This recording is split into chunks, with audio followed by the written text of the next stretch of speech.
Hey, it's Central Valley Business. I'm your host, Steve Walling. My guest for this segment, Deborah McCoy. We're going to talk about, I want to get this right, so I'm going to read it off the paper.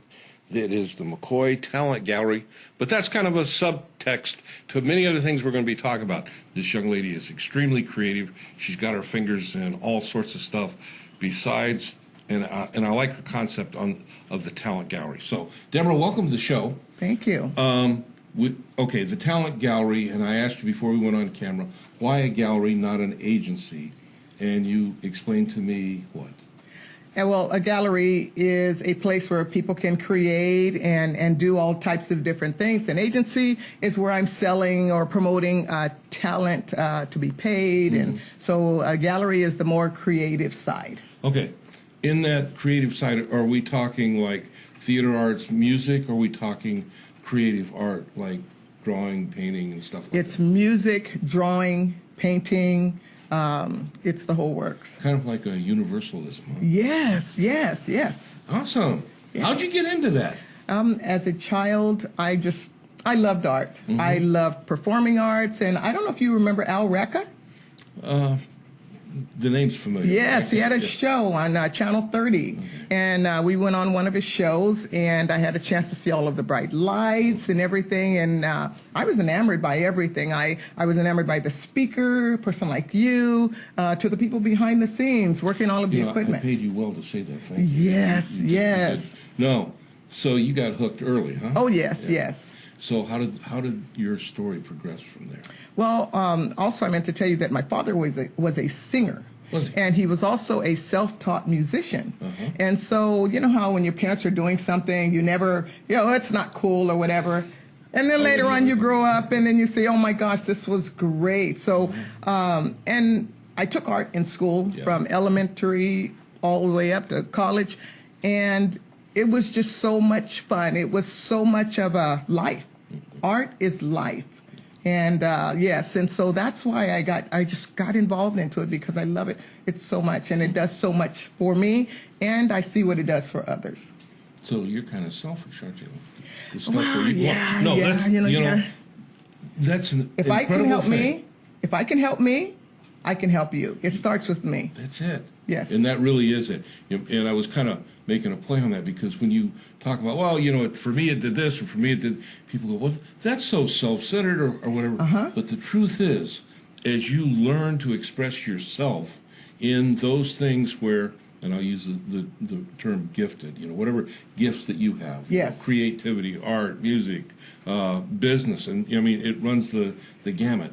But as you express what your talent, your story is, you're right, you help other people. Yes. You raise them up, you bring them along, maybe become a role model, maybe you can, in your case, you can help them as someone that can help them display their talents and move forward and stuff. Right. See, you paid me well too, and I got that right. No, and that's awesome. And in your particular life, your media, and I asked you, what it was, you're kind of all over the map. So let's talk in the beginning, so to speak. What was the first thing that caught you, and how did your evolution through the media that you work with progress? The first thing that caught me was seeing a person be able to take a pencil and draw what's right before them. And also use that what's in front of them as inspiration to draw something else. Mm-hmm. So that was just amazing to me. So that's what got me going and got me involved. And the biggest thing that I could say my teachers did for me was allowing me to make my own decisions. They would give me the assignment in art classes, and like I mentioned to you, before they would finish, I would always already have my idea on where I wanted to go with this project. And they would say, go. They wouldn't say, well, no, you can't do this and do that. And I loved being given that rope and running with it. I loved it. And so it opened up my brain. It cleared out everything I had here. So, and I'm going to stop you right there. When you say it opened up your brain, one of the things that always interested me is artists. There's something that they have that they've learned. It's a certain skill that a lot of people that are interested until they draw their first couple drawings and they go, oh, I can't do that, is the fact that getting the hand, whatever medium you use, getting the hand to put down on your canvas what you see and not what you think you see. Right. You know, and that's where things like perspective come in and stuff. Yes. You know, Yes. People, they have to learn to really see what's in front of me. You know, not what I think's in front of me. Right, right. And there is that difference. Right, and that's why when I teach my classes to kids, I will give them that openness to what do you see, what do you see, what do you see? Okay, use some imagination now. Go beyond what you see. Go beyond that. So from actually what do you see? What is truly there? What is that emotion coming to what go beyond? Yeah. So you're very right about that, and that having that control to be able to follow directions and go from what you see. You're now controlled to go from what you see, not your imagination, from what is truly there. Yeah. So that's another perspective. Yeah, that's awesome. Yeah. So, okay, you have classes. Yes. Tell me about the classes you have. Yes, I have art classes for kids, who I teach art for kids, of course. I also teach fashion modeling. I did modeling Really? for a long time. Yes, I love the industry. I loved learning about poise, posture, personality development. I learned all of that, so I passed that on to my children, which is not... I don't focus mainly on the modeling part, which is, but I want these kids to be self-acceptance. This is who I am. This is what I look like. Run with it. Appreciate it. Creativity. Yes. Foundation. Yes. Yes. That they can build confidence off of. Yes. And I also teach hip hop. I have a McCoy hip hop, and Okay. I love music. I love to dance. This is an old white guy. Tell me about hip hop. You have it. Yeah? You have it. Music is universal. You have it. Yeah. You just got to get out there and feel the music. And you can inspire me. Yeah. You can inspire me. I watch you move. I can inspire you. You can. It's not a one-way street here. But Deborah, yeah, and I was kind of playing with this thing, but hip hop has a history. You know, how did we get to hip hop? You know, you're right. It's an expression. But how did music get to the point where, you know, that's an expression that requires, I mean, there are people that get into it. Again, it's like learning to put on paper what you truly see. Like learning, hip hop has a history. Yes. And in that history is meaning. And the performing artist, if they got that, and that can be gotten innately. It's not like you got to go and learn it, but you know, if you get it, then you can express it in a way that it becomes successful. You know how you get it? Commercial. How? You live it. Really? You live it. Yeah. Exactly. Cool. I'm a street dancer. I was raised to dance on the street. And when we got out there was no plan. There was no practice choreo before you go on. You are living it at that moment. You're in the moment.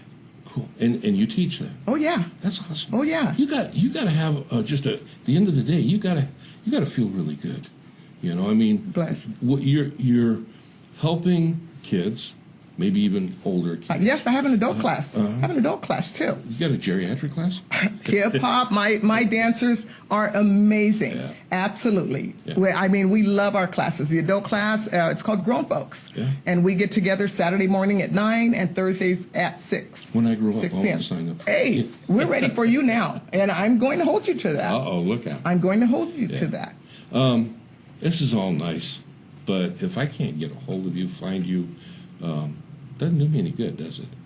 How do we do that? How do we find you? You can get a hold of me. My studio is located at Manchester Center. We're located upstairs, 3402 North Blackstone, right where the Fresno Adult School used to be upstairs. Okay. And you can call me at 559-288-8947, or you could go to my website, which is DeborahLMcCoyStyleBiz.com. Style Biz. Yes. Oh, cool. I love fashion, too.